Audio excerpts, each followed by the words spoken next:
welcome to my bass workshop. I'm going to present and demonstrate some ideas and concepts that I've been working on through my own playing experiences. Most of you are probably familiar with my playing from more of a jazz fusion context, having played with the Pat Metheny group, Elements, which is a group that I co-lead with Danny Gottlieb, and from my own solo projects. I've actually been involved in a wider spectrum of playing styles, ranging from progressive rock, blues, reggae, Brazilian, to contemporary and even straight-ahead jazz. I've played with Sting, Arcadia, Laurie Anderson, Mick Jagger, Michael Franks, the Gil Evans Orchestra, the South Dade, and many others. And it's from these experiences that I've developed the bass concepts that I'll be sharing with you. I'm very fortunate to have a great friend and one of the greatest drummers in the world, Danny Gottlieb.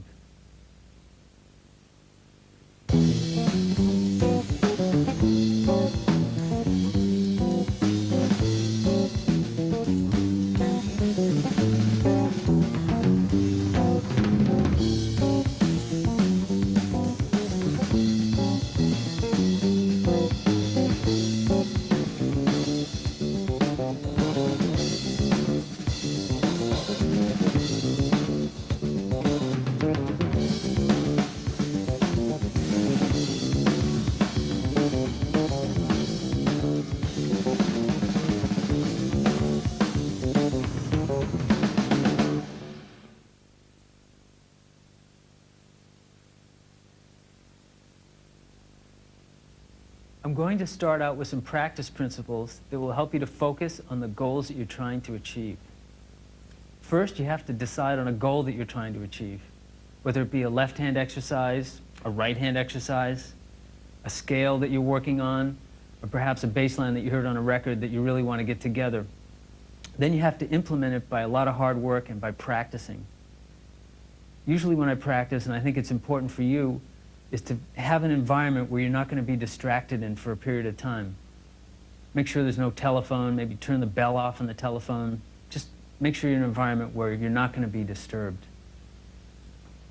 With all the exercises that we'll be doing in this book, I strongly recommend using a metronome.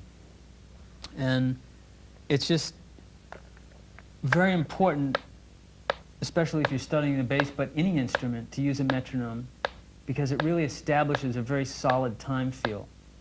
And with bass playing, you're an integral part of the rhythm section, and it's totally necessary to be able to groove and be in time. Also, a way of keeping track of your progress to achieve your goals. A good idea is to start a notebook today, and on every page, draw a diagram like I've indicated here. It shows the date of the exercise, the tempo marking, and the duration.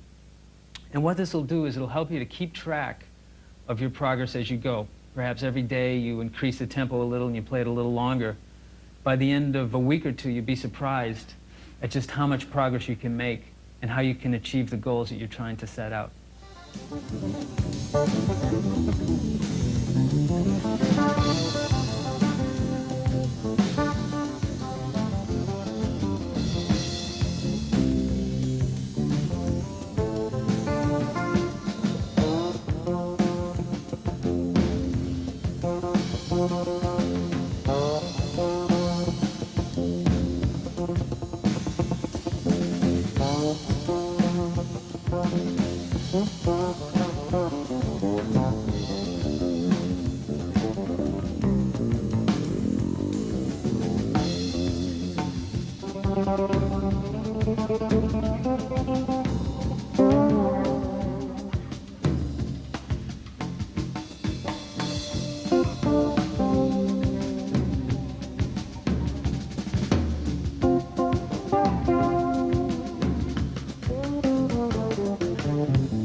It's important to have an instrument that sounds good and feels good, because it's going to inspire you to want to play and practice more.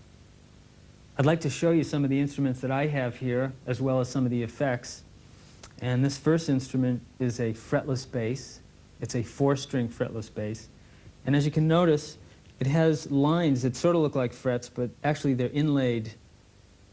And on top of the inlay, on top of the ebony neck, is a very shiny finish. It's a very thick finish. And what this does is it gives the bass a lot of sustain, number one. And number two, it protects the neck because I use round-wound strings. These are D'Addario, to be specific, XL 170s.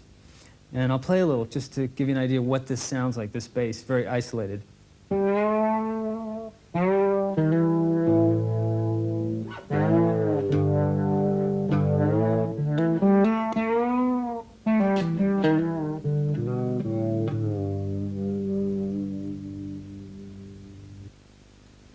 This is a double neck bass.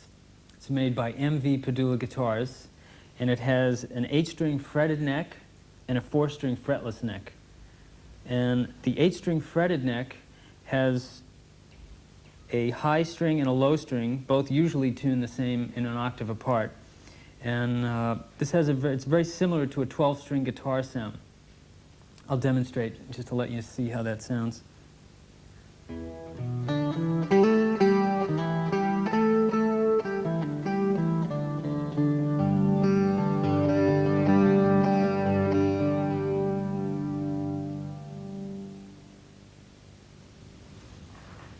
And this is a 4-string fretless bass, which is very similar to the one that I just demonstrated just before. It also has the heavy finish on the inlays so that I can actually tune up, because a lot of people ask me, how do you play and tune on a fretless bass? And generally, I have to look to really lock in the intonation, because you really, as in an upright bass, you can't, there's no guidelines. There's, on an upright bass, that you can use different positioning to feel where you are and use it relatively from there. But with this, it's just a blank neck. So I'm always checking it out and always looking, and that's the only way for me that I can play in tune, hopefully. And I'll demonstrate this whole bass in just a minute together, but before that, I want to show you some of the effects that I have. And I'll just give you the path that it goes from the bass all the way out until the final sound. Okay, I go out of the bass into a volume pedal, and I like to use a volume pedal because I like to use dynamics when I play. It's very important. And by using a volume pedal, I don't have to reach down to my volume knob on the bass. I can actually just play and do it with my feet, and it's very convenient. So out of the volume pedal, I go over to an effects, it's a foot pedal effects board. It's made by Ibanez. And this has a stereo chorus, a digital delay, another digital delay, a flanger, and a compressor. And as with most of the effects, these are things that I've sort of gotten together in my own experimentation, and you should experiment on your own and figure out things that fit the music that you're playing. Out of that effects rack, I go into this effects rack, which is, I call my wave box. This consists of a harmonizer, a stereo chorus. Out of the stereo chorus, I go into a Lexicon PCM42 digital delay, and another Lexicon, left and right. Out of those, I go into a stereo reverb. This is an Ibanez SDR 1000 reverb. Out of the final stage of this, I go into my amplifier, which is an SWR amp. This particular one is called a Redhead. And that's basically the effects that I use. Again, try your own, experiment. And before I go on, I want to just show you a little bit about what these delays can do, because as a result of having this double neck bass and having these effects, I've come up with a lot of compositions that I've recorded on my solo records. And I will demonstrate how I can lock in a pattern using an infinite repeat and then play on top of it.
It's important to have good balance when you hold the instrument.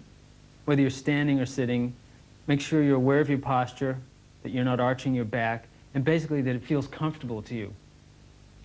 When I first approached the bass, I was told by my first teacher, who was a guitar teacher, to play every fret for every finger. And that's just how I learned myself. And as it turned out, it was good coaching. And I want to give you some exercises that will show you and give you some strength in the left hand. Okay, the first exercise is an exercise that is a 2-octave chromatic scale, and I will demonstrate that, of course, with a metronome. As I discussed earlier, it's always good and essential to practice with a metronome.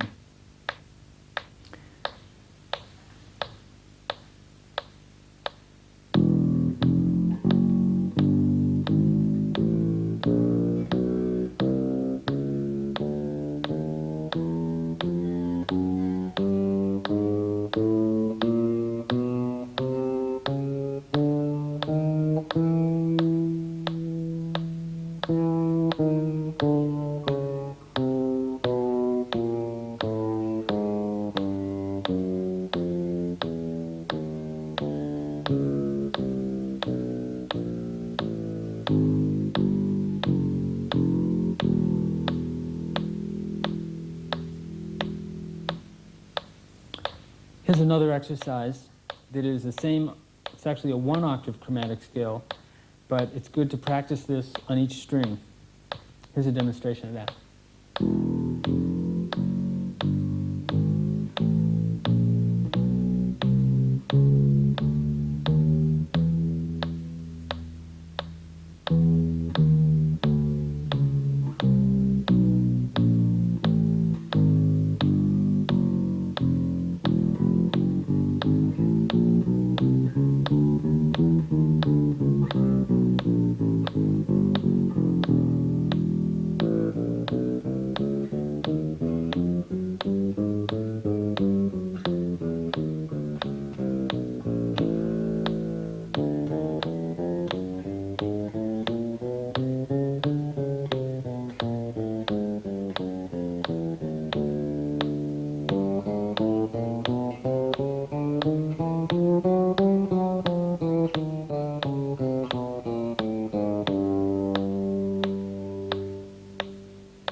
So basically, when I'm doing an exercise like that, I'm trying to be conscious of the different shifts and try to make them as smooth as possible.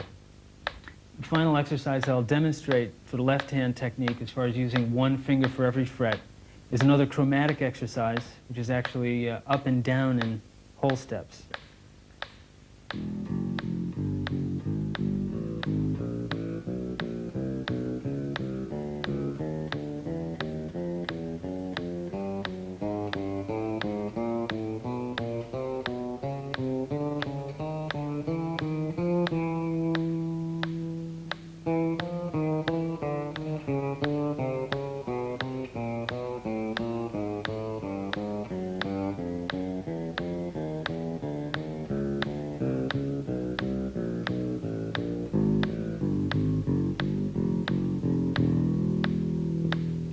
The right hand determines the nature of the sound that you play, depending on how you play the string, if you play it hard or soft,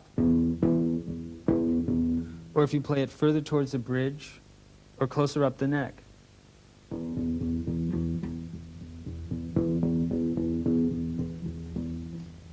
When I play, actually, all the exercises that I'm showing you today, I play all the time, and they're great for just keeping in shape. And when I play, I sort of approach playing the right hand in one single sweep, one stroke. Just one stroke across like this, rather than going like and pulling and holding the string. Because when you want to play fast, that's going to slow you down by running your hand across the string. I think of it more as if I was doing a karate chop or something, where I just make the string go in motion as fast as possible.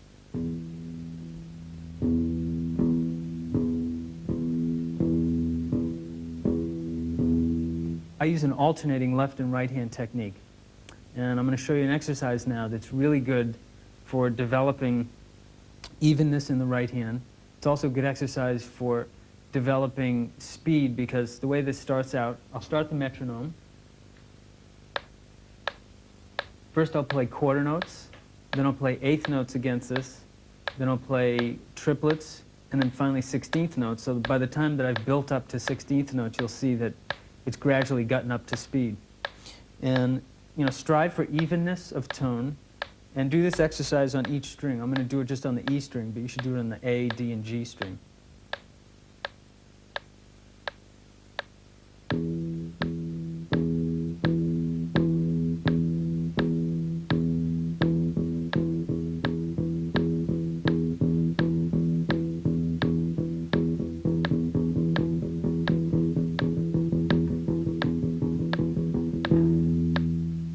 I'll do it one more time.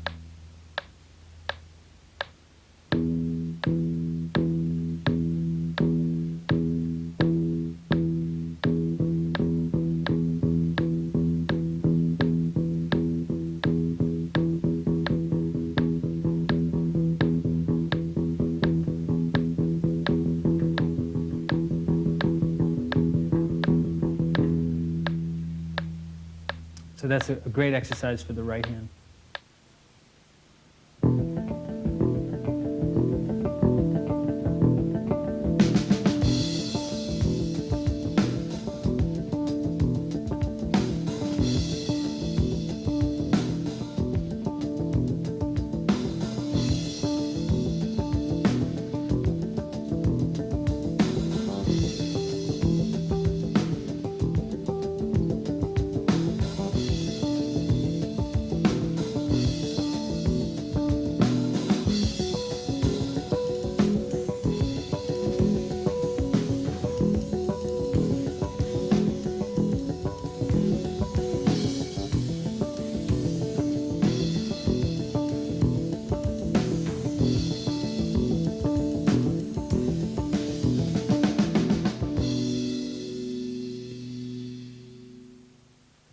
That was an excerpt from a tune called Color Wheel, and that tune was actually written based on a lot of the exercises that I'm showing you today.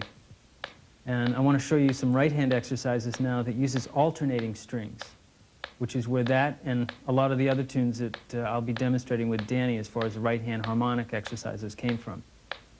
This is an alternating pattern that alternates between strings, and I've written out in the booklet that comes along with this video a lot of rhythmic variations, but they're all based on this one exercise. And I'll start here on the E string.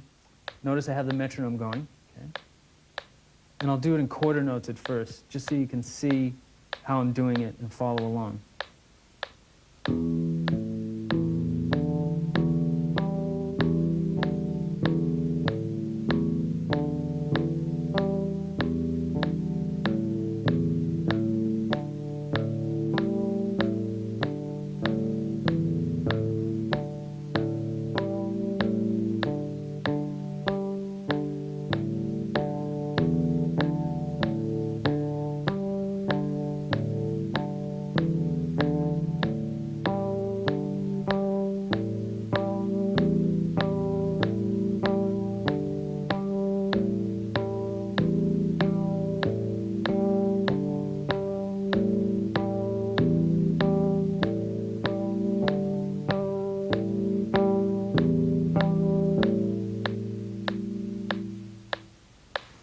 And you're probably saying to yourself, what does that have to do with music? Or that seems like a very boring exercise. But I sort of use it as almost a form of meditation when I play. I just really try to focus on the sound production. And if you really practice this a lot, you'll find that it'll really help you when you're playing a lot of melodies with the left hand, because you won't get caught up in any of your possibly old ways of stumbling and playing possibly with one finger, or one finger and then two, and then one and two. It'll just give you a lot more consistency to play the way that you want to play from your imagination. I'll show you that exercise a little bit faster. I'll try to double it up just to give you, show you how you can use it a little more creatively.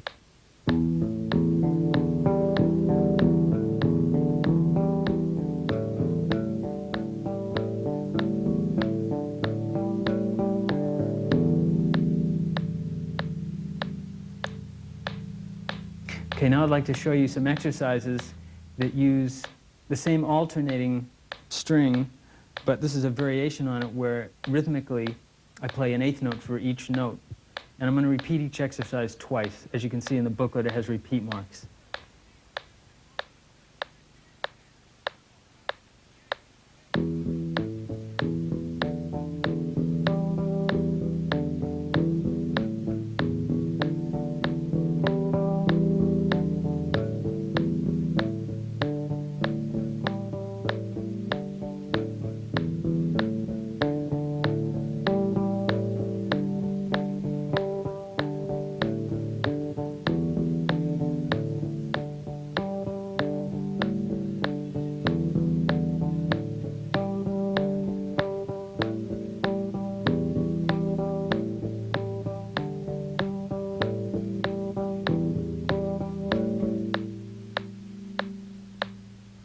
So there again, it's good to keep track of your metronome marking, gradually build up speed. I'll take it a little faster now, as an example. Take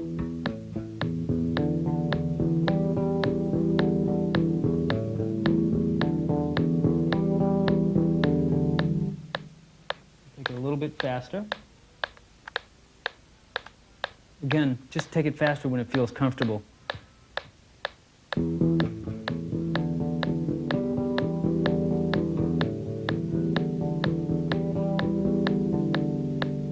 Etc., etc.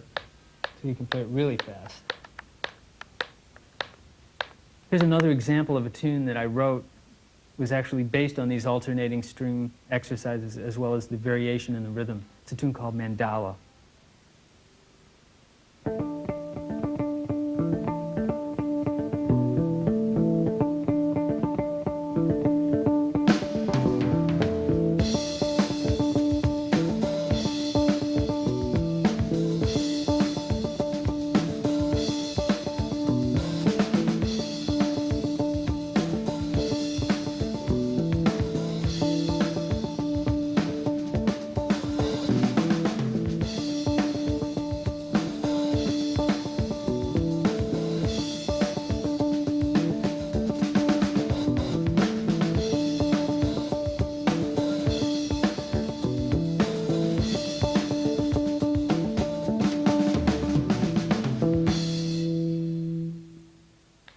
Here's another variation on right-hand alternating string styles. Only this time I'll use triplets.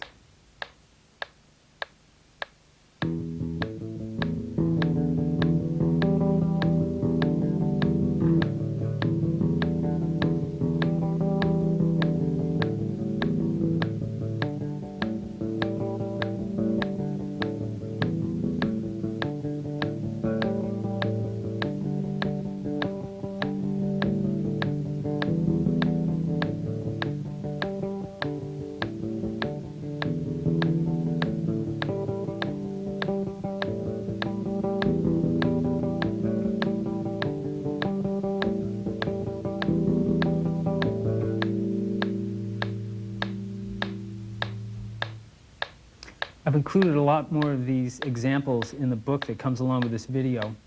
And experiment with them and start a notebook of your own, write out and create your own ideas. And you'd be surprised. A lot of these might turn into compositions sometime.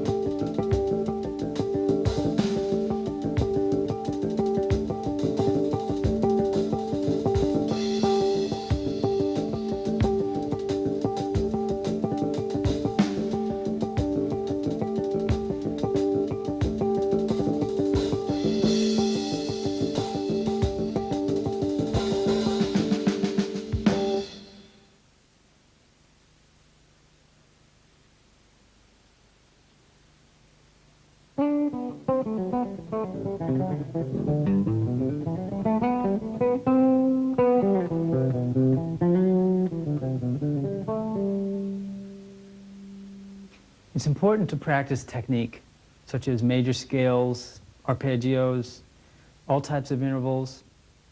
And it's important for two reasons. One is to basically to get your dexterity happening, and the other reason is to get you inside the tonality of the various scales that you have and give you some possibilities for soloing.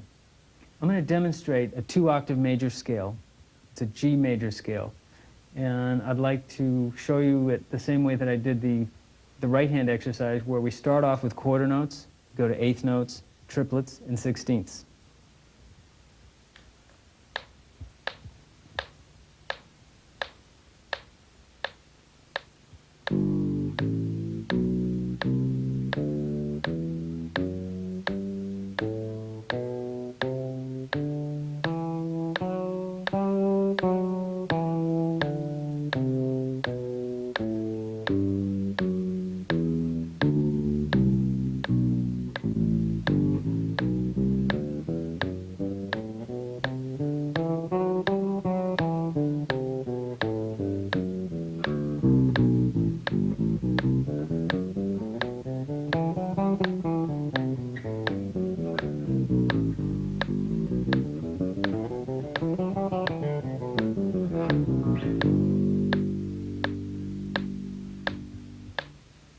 So again, a 2-octave major scale. If you noticed, I was moving my hands up the neck as I was going, and it's good to do this so you don't get hung up in any one position at one time. Just try to keep in mind or visualize moving up the neck as you play any scale or melody. It'll help you, it'll free yourself up to be able to play in the upper register. I'm going to play a 2-octave arpeggio now. And again, same concept, I'm moving up the neck.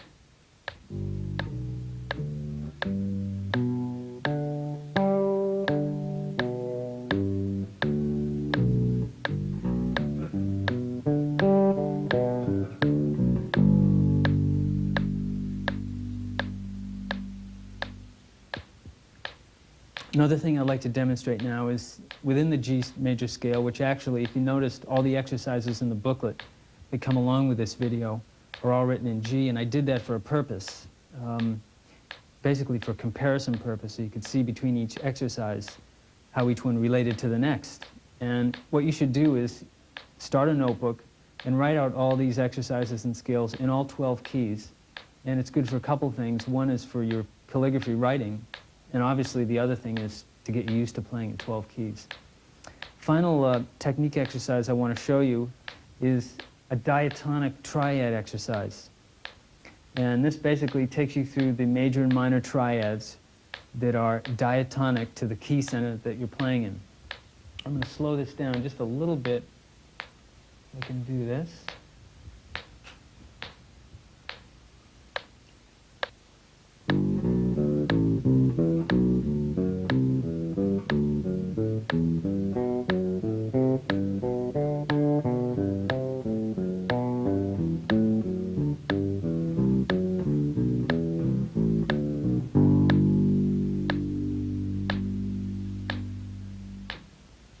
So that felt better. A little slower tempo made it feel easier. And you know, it's always good to find what your level is, at what speed you can do something well, and then take it from there, because at least you know you have that going for you, which isn't bad.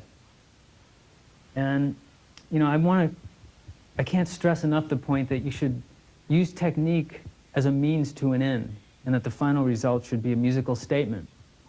Someone who's really demonstrated that is Miles Davis, who by playing one note can really make a statement that is probably the deepest or has the most depth, as opposed to playing a million notes that don't have any significance.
The bass and drums are the foundation of any group, and they should work together as a team. I've been fortunate to have played with some of the greatest drummers around, and it's really reinforced my sense of time and the commitment to the groove. Danny Gottlieb and I have played together for about 16 years, which is a long time. We've got to play a lot of different styles with a lot of different people. I think it's really important for you to get together with a drummer and play as much as possible, and the key word is to experiment as much as possible. We're going to demonstrate some different grooves now, the first being a rock feel, and this is from a tune from the Elements record, Blown Away. It's called Surf, Blues, and Greens. And I want to tell you a little bit about how I approach playing in a rock situation. It's really important to focus on the kick, the snare, and the hi-hat, or whatever's generating the pulse of the rhythm. Generally, I try to lock in with the kick, and I also try to come up with a bass line that'll make the harmonic interest a little better than just playing one note at a time. Here's an example of a rock feel.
I really love Brazilian music, and I've had the opportunity to play with Airto, the great Brazilian percussionist.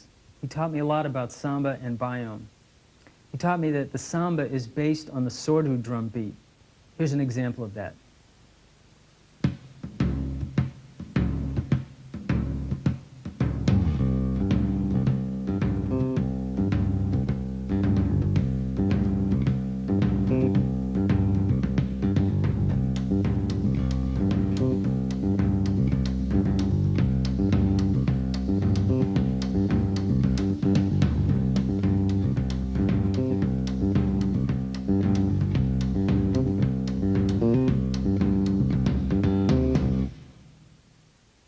The biome is another Brazilian feel, and the basic pattern is based around the kick drum.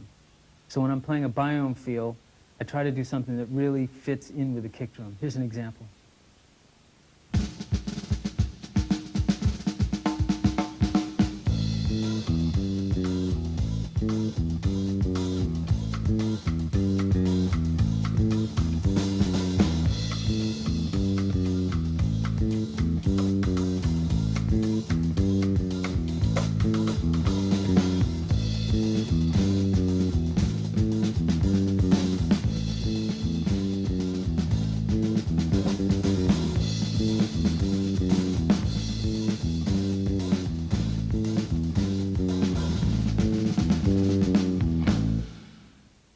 To develop a good time feel in any style, it's important to listen to the masters who play that style. Listen to the records that they're on, transcribe, and emulate that style. It'll help.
Danny and I are going to demonstrate 3 basic feels all in the same tune now.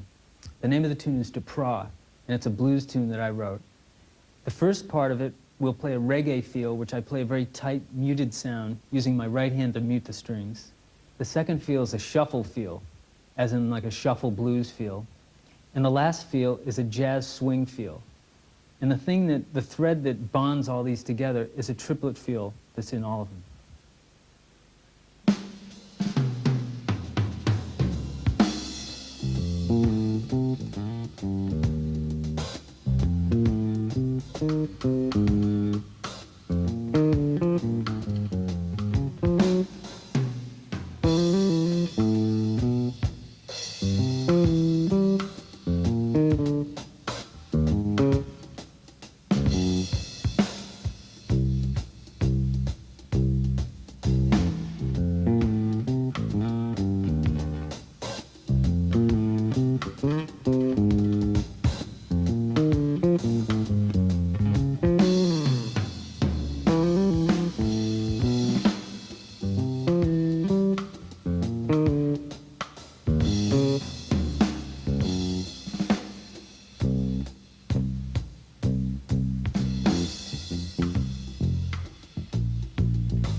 So far in this video, I've been demonstrating some very basic techniques, and Danny and I have been demonstrating some basic feels.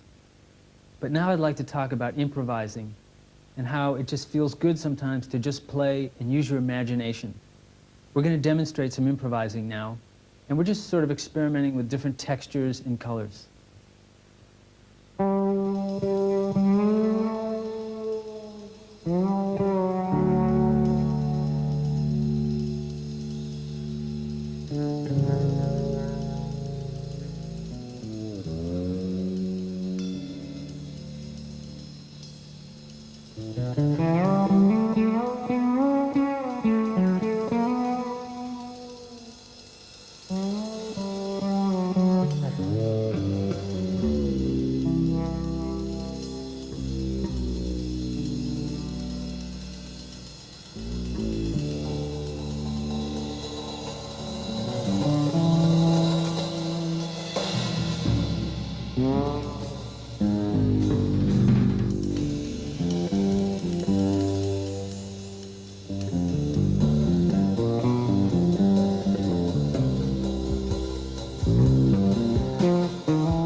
Feel free at any time to stop this tape and go back to a section that you don't understand.